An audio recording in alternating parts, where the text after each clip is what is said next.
do que Lutero fala da consciência, o direito de você ser livre, o direito de você expressar e ser respeitado pelo que você pensa.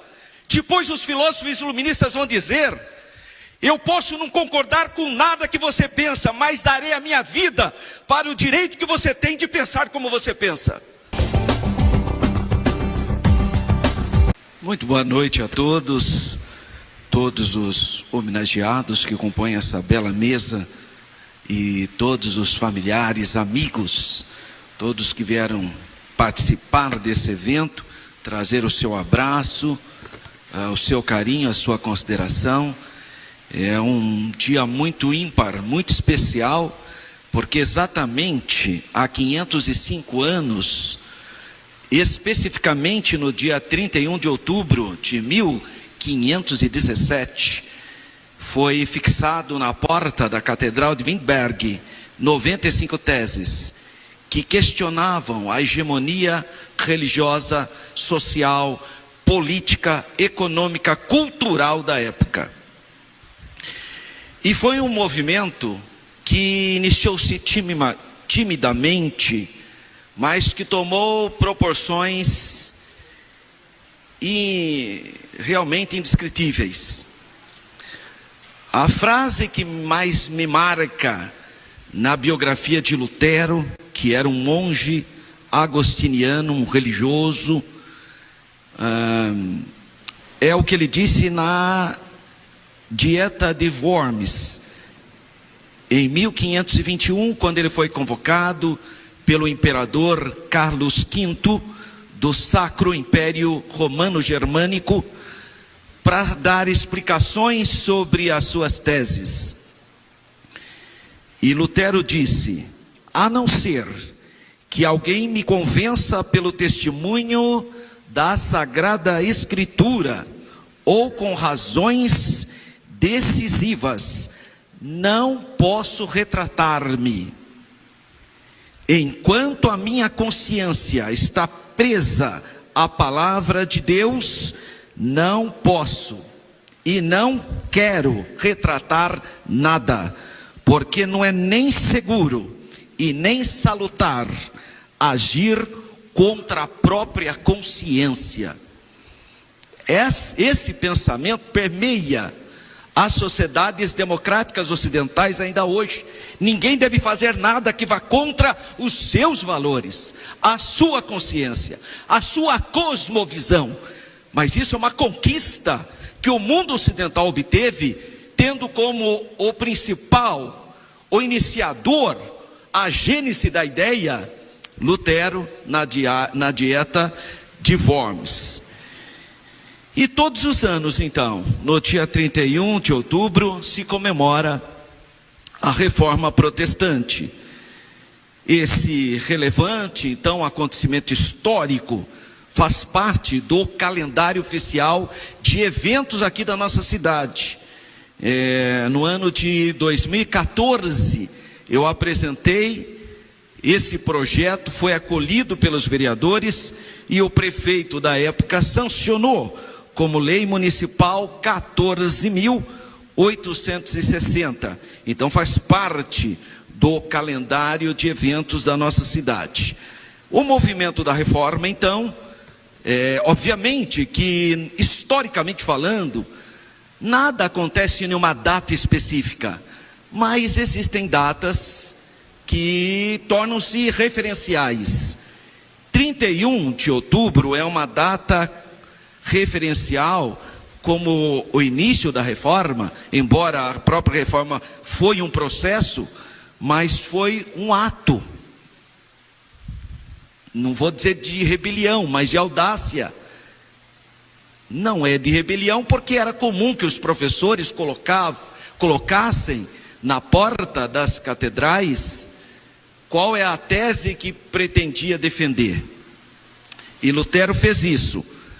Se naquele momento nós tivéssemos uma religiosidade mais plural, mais sensível à realidade que estava se desenvolvendo, talvez não haveria nada de extraordinário nesse ato de Lutero em ter fixado na porta da Catedral de Wittenberg as 95 teses que desconstruíam uma ideia religiosa chamada de venda de indulgências. Em outras palavras, para ser salvo naquele momento medieval, você precisava pagar indulgências.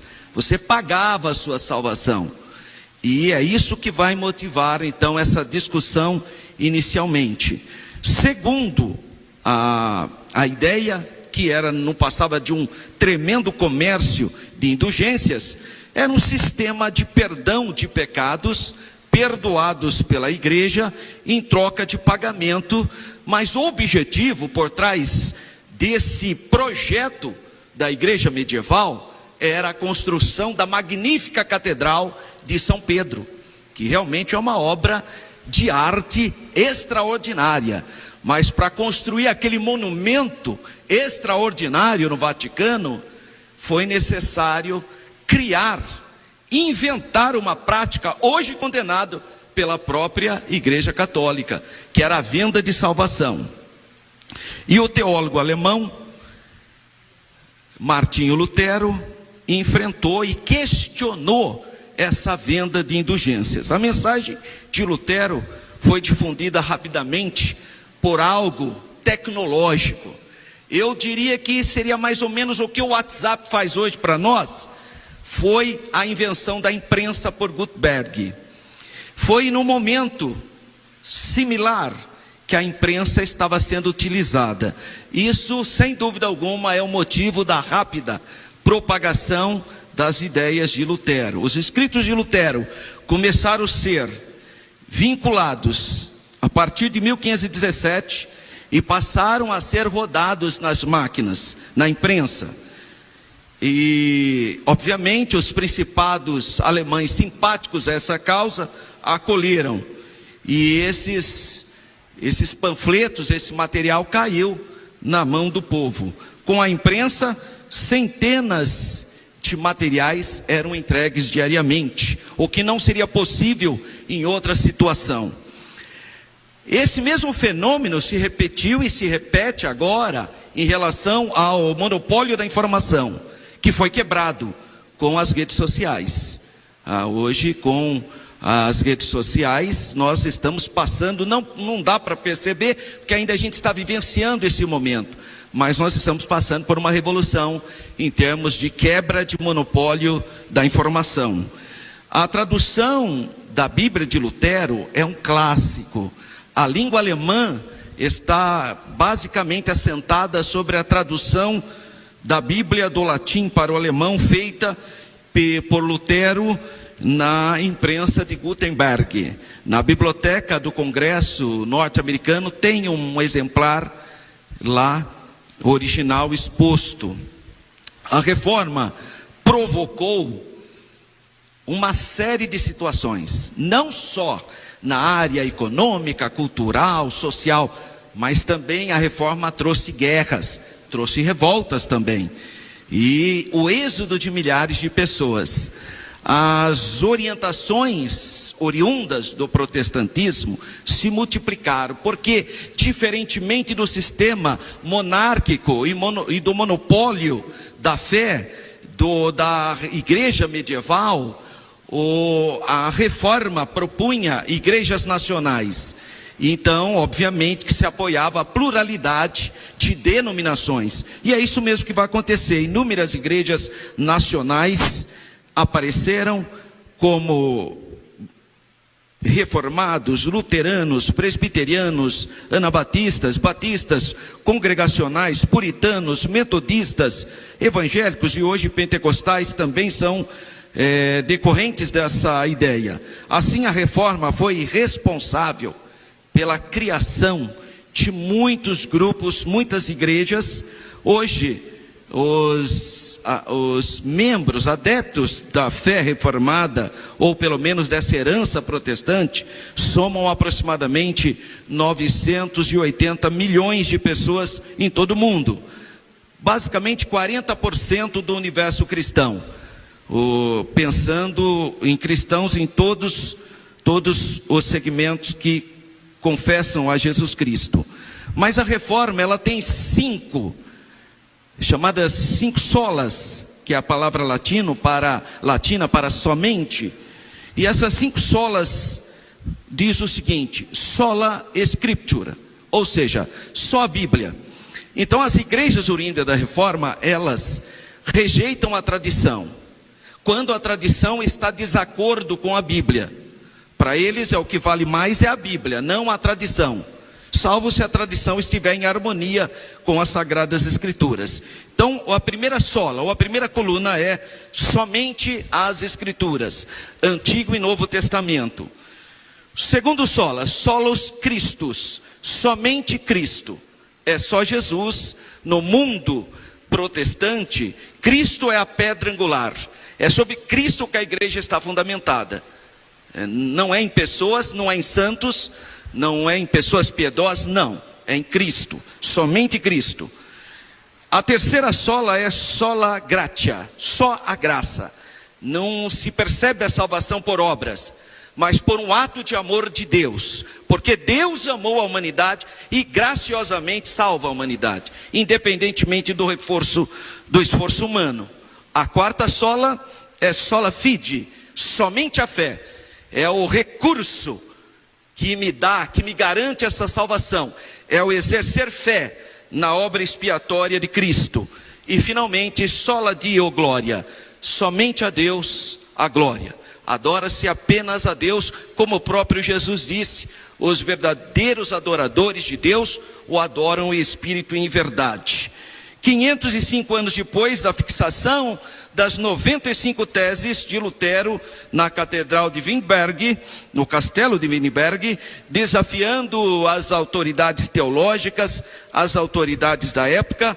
Hoje, no caso do Brasil, nós estamos agora esperando por um novo censo, mas a indicação é que está entre 40% a 42% o crescimento da comunidade que herdou a ideia protestante, que seria a população evangélica, se dividindo em evangélicos pentecostais e evangélicos tradicionais.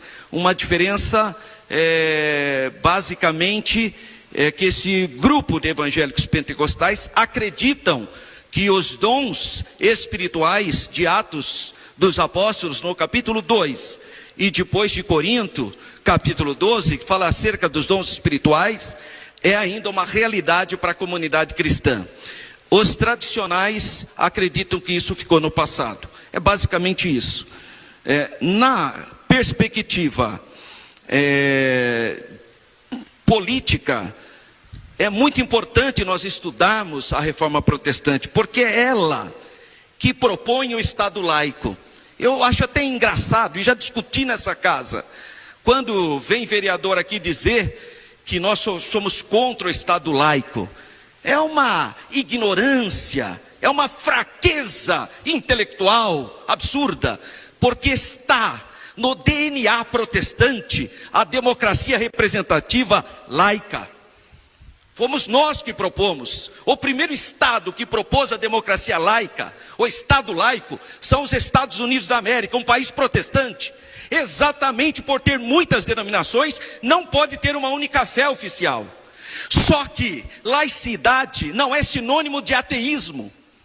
Aí que as pessoas se equivocam. Laicidade é cuidar de todas as expressões religiosas da mesmíssima maneira. Cuidar de todas, dar as oportunidades para todas de igual maneira, com igualdade, com equidade, e não ateísmo. Não é isso. E eu percebo que tem gente que tem uma fraqueza em imaginar que laicidade é sinônimo de ateísmo. Não é. Laicidade é algo muito importante, porque você protege todas as expressões religiosas e não uma única. Então, na política, quebra-se o monopólio da religiosidade europeia, dando oportunidade para as outras expressões. Os fundamentos da igualdade e da liberdade também vêm do pensamento luterano. Eu iniciei esse discurso falando do que Lutero fala da consciência, o direito de você ser livre, o direito de você expressar e ser respeitado pelo que você pensa. Depois os filósofos iluministas vão dizer: eu posso não concordar com nada que você pensa, mas darei a minha vida para o direito que você tem de pensar como você pensa. Mas isso também é uma construção protestante. A ideia de você pensar diferente, ter uma cosmovisão diferente e ser respeitado. Nós não precisamos ser inimigos por termos ideologias diferentes. Nós não precisamos ser hostis por termos fés e crenças diferentes. Nós somos a mesma humanidade, só temos percepções diferentes. Isso também é uma herança protestante. O protestantismo propôs isso. Liberdade, igualdade. Não há mais diferença entre o leigo e o clérigo, porque todos são sacerdotes na fé protestante. Todos têm acesso a Deus no nome de Jesus. O status da mulher, também a dignidade do ser humano, libertação dos escravos. São os metodistas que enfrentam as políticas de escravidão. É o povo metodista da Inglaterra.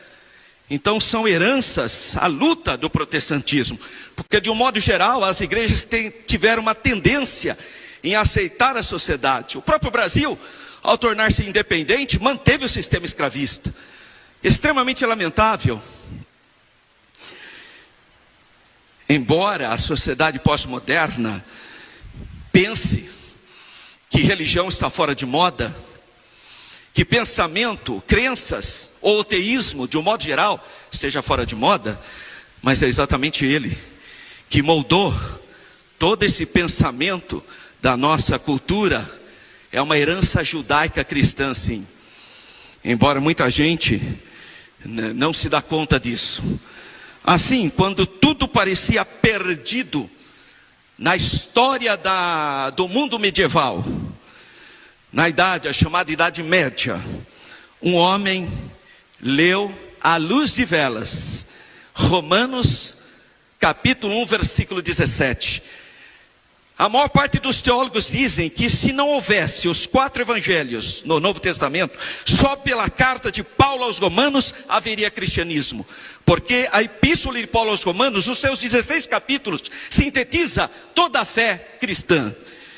E Lutero, lendo Romanos 1,17, porque nele se descobre a justiça de Deus de fé em fé, como está escrito, mas o justo viverá da fé. Não é uma invenção paulina isso, porque o profeta Abacuque, no Antigo Testamento, fala a mesma coisa, o justo viverá da fé. Paulo, portanto, tira do Antigo Concerto. Esse versículo foi o fio condutor para que a palavra de Deus incendiasse toda a Europa cristã.